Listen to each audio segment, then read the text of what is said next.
Ahí está. Bueno, ya está acabando la clase.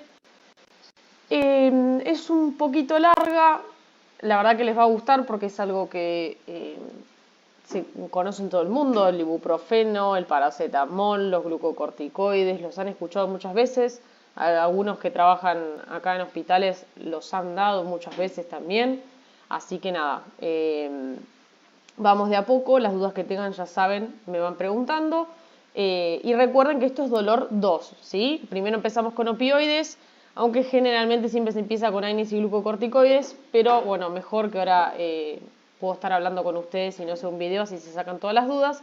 Pero recuerden que el tratamiento del dolor es en conjunto, ¿bien? Yo no voy a arrancar de una a un paciente a darle opioides, ¿bien?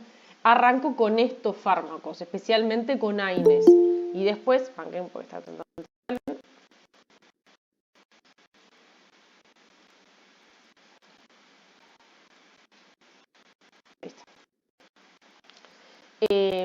Y después, si sigue habiendo dolor, es decir, si persiste el dolor y el paciente con esto no controla, pasamos un escalón más del dolor. ¿Bien? ¿Eso se entendió de opioides? No van a darle morfina de una a un paciente.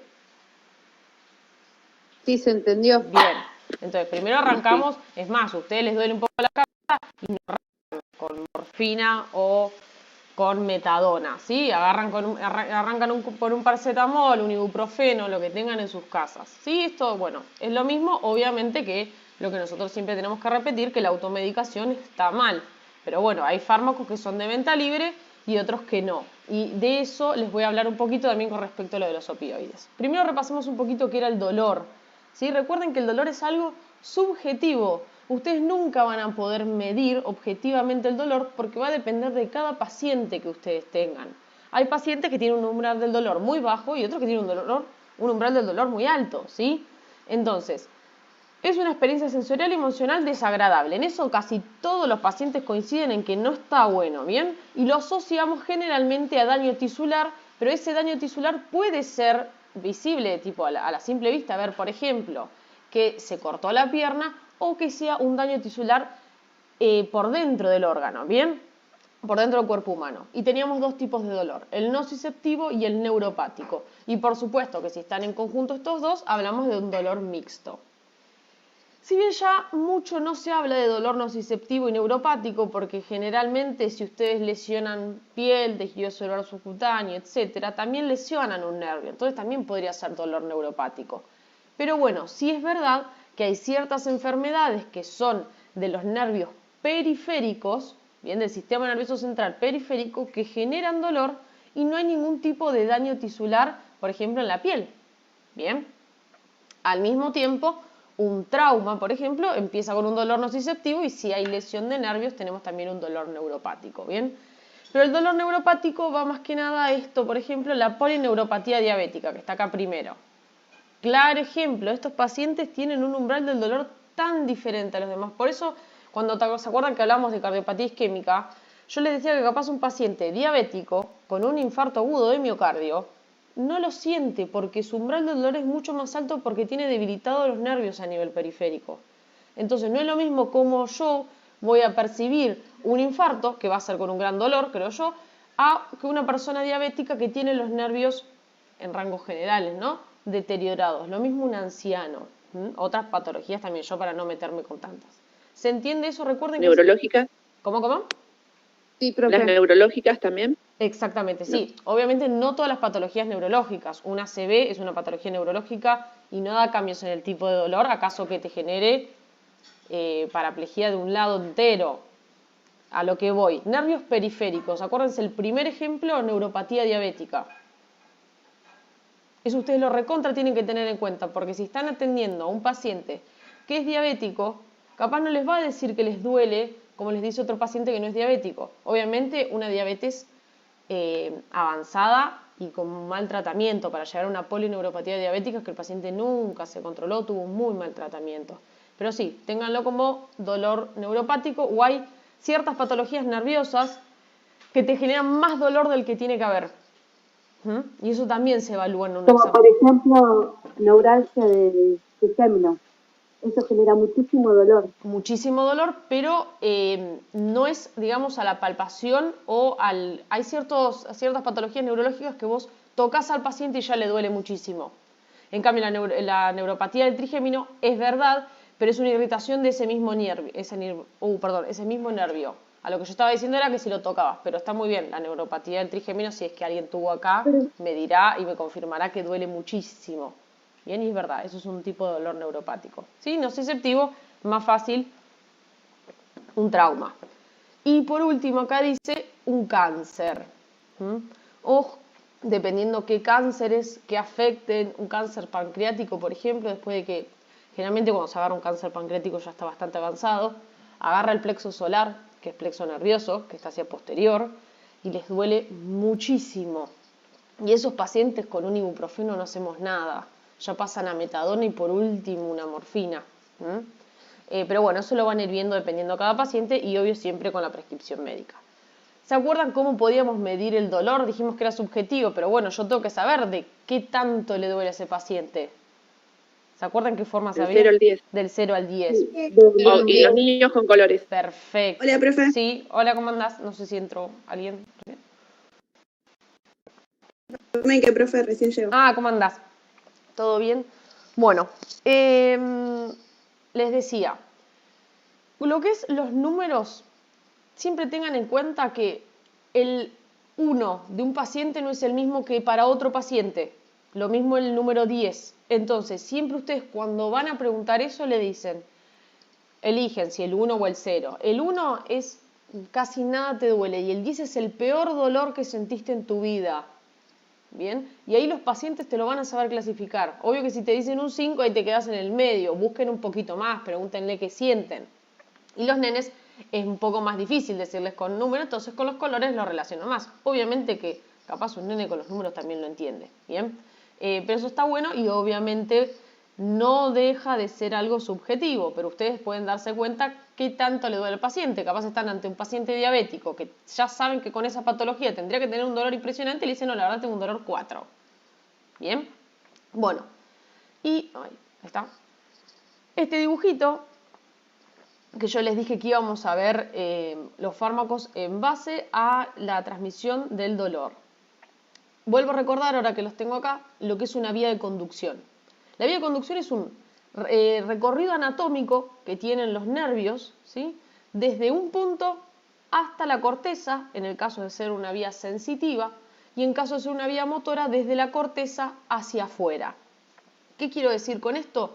Yo de alguna forma tengo que hacer consciente el dolor. Si yo me estoy acá como el dibujo, me estoy quemando con una llama, con un fuego, de alguna forma tiene que llegar al cerebro para darme cuenta que me estoy quemando y retirar la mano. Entonces, a esto le llamamos vías de conducción.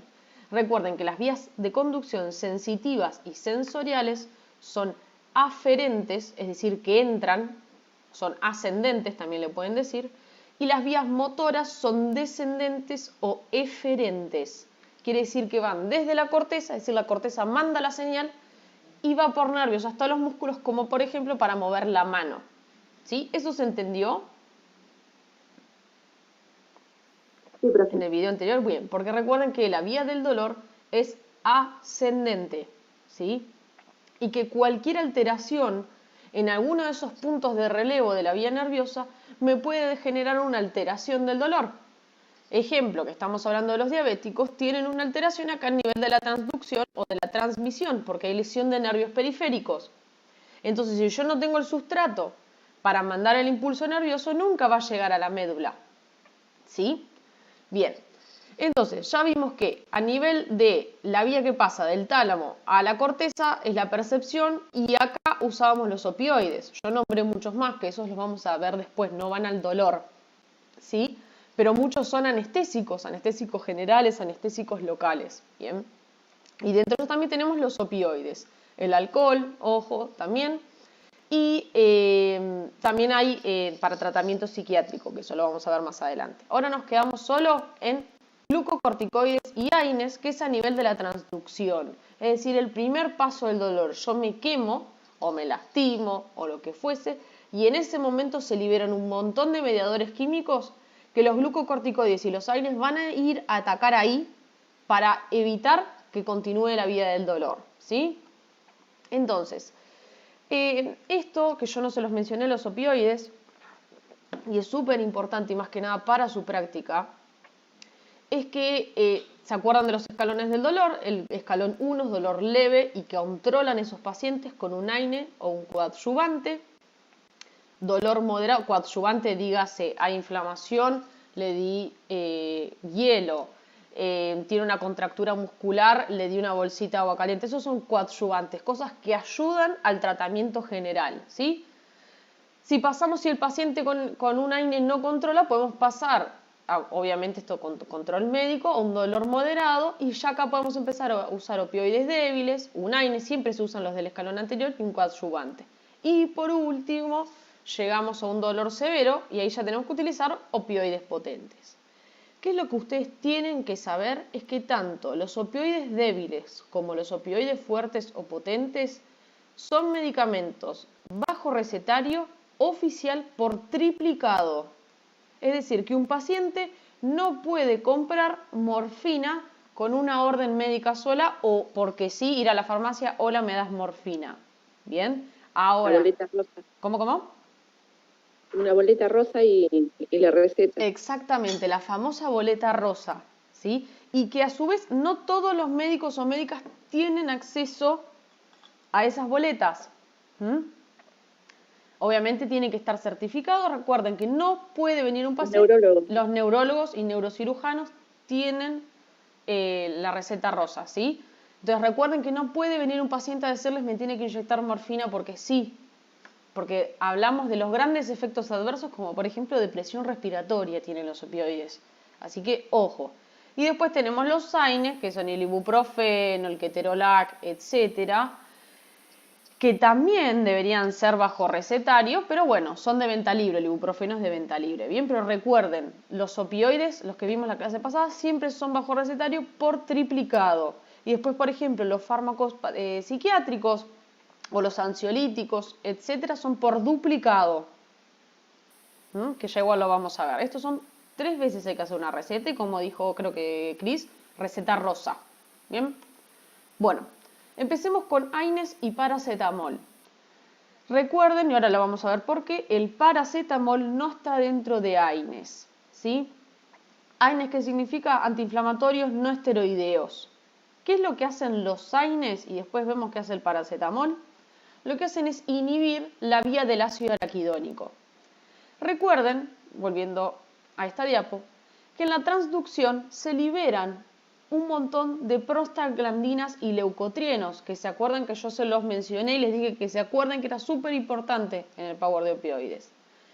Todos esos mediadores químicos que se liberan ante recibir un daño tisular son los que nosotros queremos evitar que salgan para evitar que empiece la vía del dolor. Ahora están empezando a entrar los chicos que rindieron. Ahí está. Bien. Entonces,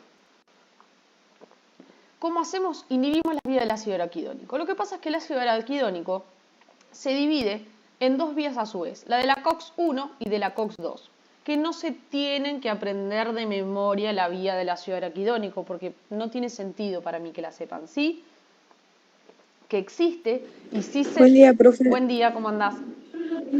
Pero... bueno, me terminé recién el recuperatorio. Sí, ya sé quién es. Quédate tranquila. Bien. Dale. Sí que sepan qué AINES van a ser selectivos de COX-1 y cuáles de COX-2. ¿Por qué esto? Porque dependiendo de eso van a tener qué efectos adversos, ¿sí? Si son cardiovasculares, si son gastrointestinales, si son renales, etc. Entonces, por favor, no entren ahora a buscar la vía del ácido araquidónico porque cuando la vean se van a querer largar a llorar de la cantidad de cosas que tienen. A mí lo único que me interesa, que ahora lo tienen acá en el Power, es qué fármacos inhiben la COX-1 y cuál es la COX-2. El ácido araquidónico está en los tejidos.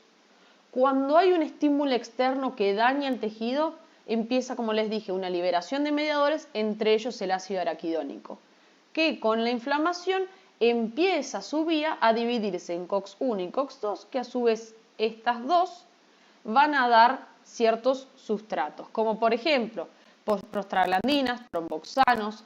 Hay unas prostaglandinas que son, banquen que tengo que frenar el parcial.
Banquen que me anda muy lenta la compu.